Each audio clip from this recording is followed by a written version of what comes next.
Good morning students. Financial accounting 1 BCom semester 1। आज हम बात करेंगे अकाउंटिंग कंसेप्ट की, जिसमें I already taught you the first one, going concern concept, and now we are talking about the business entity concept which is also known as a separate entity concept. Business के मालिक से एक अलग अस्तित्व रखता है, ये उसका सिंपल सा मीनिंग है। बहुत ही छोटा सा, बहुत ही मोस्ट इम्पॉर्टेंट कंसेप्ट है। वेरी जिसे मैंने कहा कि जो लेंथ दी हुई है यहाँ पर बिजनेस एंटिटी कंसेप्ट की, वो काफ़ी कम है। आई थिंक इससे ज़्यादा तो 11th-12th में शायद आपके बुक में होगी, because I haven't seen your 11th-12th books, तो आप उसमें भी एक बार देख सकते हैं। पर यहाँ पर मैं आपको बेसिक कंसेप्ट एक्सप्लेन कर देती हूँ। सबसे पहले थ्योरी में you have to write down in the meaning, concept, definition, whatever you can say this. तो यहाँ पर हम कहाँ से मीनिंग लिखेंगे या क्या लिखेंगे, तो ये वाला अच्छा है कि दस in accounting the owner of an enterprise is always considered to be separate and distinct from the business which he owns। उसका खुद का बिजनेस है तो वो ये नहीं कह सकता कि ये मेरा खुद का बिजनेस है तो मैं उसे अपने हिसाब से ट्रीट करूँगा। यानी कि जब मेरा मन करा तो मैंने गले में से पैसे उठा लिए, और जब मेरा मन करा तो मैंने उसमें पैसे डाल दिए। I mean to that, business में से पैसे विड्रॉ कर लिए और बिजनेस में पैसे डाल दिए। No, you have to treat your business as a different entity, as a different individual than yourself. आप ये नहीं कह सकते कि मैंने जिसके पीछे रात दिन मेहनत करी है, जिसको मैंने अपने बलबूते पे खड़ा किया है, क्या उसमें से मैं 50,000 रुपये नहीं ले सकता? नहीं ले सकते। और अगर आप लेना चाहते हैं तो आप उसे विड्रॉ के फॉर्मेट में दिखाएंगे, उसे आप differently as an individual treat करेंगे। आप क्रेडिटर कहलाएंगे, आप मालिक नहीं कहलाएंगे। आप अपने बिजनेस के क्रेडिटर कहलाएंगे, और आपने बिजनेस में से पैसा उठाया है, उस हिसाब से आप उसे ट्रीट करेंगे।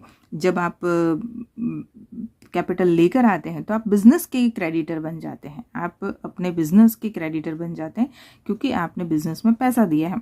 और बिजनेस में जब आप मेहनत करेंगे, वो कमाएगा, तो वो पैसा आपको एज ए रिटर्न मिलेगा। तो यहाँ पर कैपिटल अकाउंट क्रिएट होता है। तो जैसे मैंने कहा कि बिजनेस आपसे बिल्कुल एक अलग एंटिटी रखता है।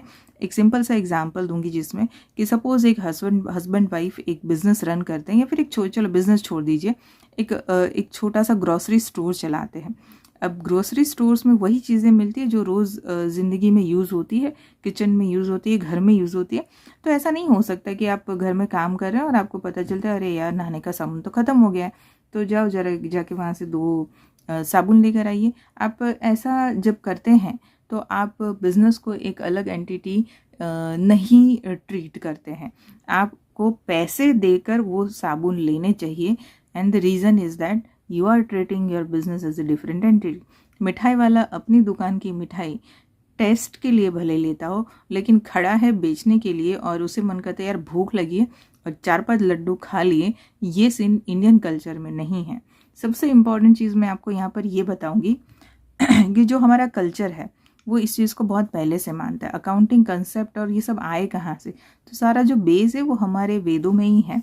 हमारे अकाउंट्स जो फंडामेंटल रूल्स है वो वहीं से आए हैं, जहाँ पर हम जब भी अपनी शॉप खोलते हैं, अपना बिजनेस शुरू करते हैं, बड़ा बिजनेसमैन होगा तो भी और एक छोटी सी दुकान वाला होगा तो भी वो स्टार्ट करता है पैर छूने से। जैसे हम किसी बड़े सीनियर्स के पैर छूते हैं, वो अपनी दुकान को पहले माथे लगाएगा और फिर वो स्टार्ट करता है। Why? Because he consider that his business is god, क्योंकि वो उसे उसका रोजी रोटी देता है, खाना पीना वहाँ से होता है। तो ये हमारा कल्चर है जो बिजनेस को हम अपने से एक स्टेप अहेड रखता है।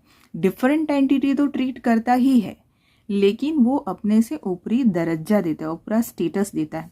तो ये बहुत ही चीज़ वहाँ से ही आई हुई है, कि जहाँ पर हम अपने बिजनेस में ये सीखते हैं कि it is considered as a different entity. ऐसे आपको बहुत एग्जाम्पल मिल जाएंगे। आपकी बुक में जो 3 पॉइंट लिखे हैं उसमें सबसे पहला है the fact that capital is shown as a liability in the balance sheet of a business. आप खुद कैपिटल लेके गए तभी भी वो लायबिलिटी में दिखाएंगे। क्यों? क्योंकि वही बिजनेस के लिए आप पार्टनर हैं या जो भी हैं, लेकिन आप कैपिटल लेकर आए हो तो it is considered as a liability of a business and it is credited to your capital account. Similarly when the owner withdraws money from business his drawing account is debited. जैसे मैंने कहा कि drawing में आप पैसे भी उठा सकते हैं, चीज़ें उठा सकते हैं, तो चीज़ों को रुपीज़ में कन्वर्ट करके लिख दिया जाता है। Profit is transfer to capital account of the owner because of this concept. आप जो भी प्रॉफिट है कैपिटल अकाउंट में डाला जाता है और आप अपने हिसाब से उसे विड्रॉ नहीं कर सकते। रूल्स एंड रेगुलेशन पहले फॉर्मेट कर दिए जाते हैं, फॉर्म कर दिए जाते हैं, जिसके बेस पर आपको वो करना होता है। तो पॉइंट इज दैट कि देयर इज कोई भी बिजनेस जो होता है जहाँ से आप भले ही आपकी ज़िंदगी वहीं से चलती हो, उस बिज़नेस के पैसों से ही चलती हो, लेकिन उसे आप टेक इट फॉर ग्रांटेड नहीं लेते हैं।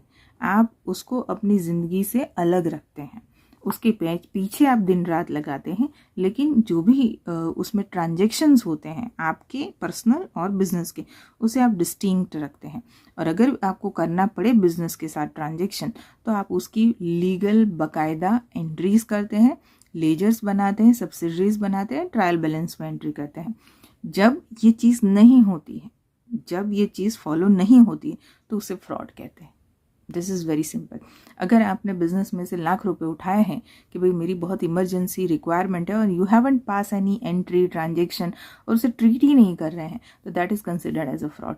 और ये बहुत हो चुका है जब आप बिजनेस को एक अलग एंटिटी ट्रीट नहीं करते हैं। Okay, so this is it. ये बहुत ही छोटा लेकिन बहुत ही इंपॉर्टेंट अकाउंटिंग कंसेप्ट है, separate entity concept and business entity concept. Hope you understand the concept. मिलते हैं नेक्स्ट वीडियो में with another concept. Till then, bye everyone.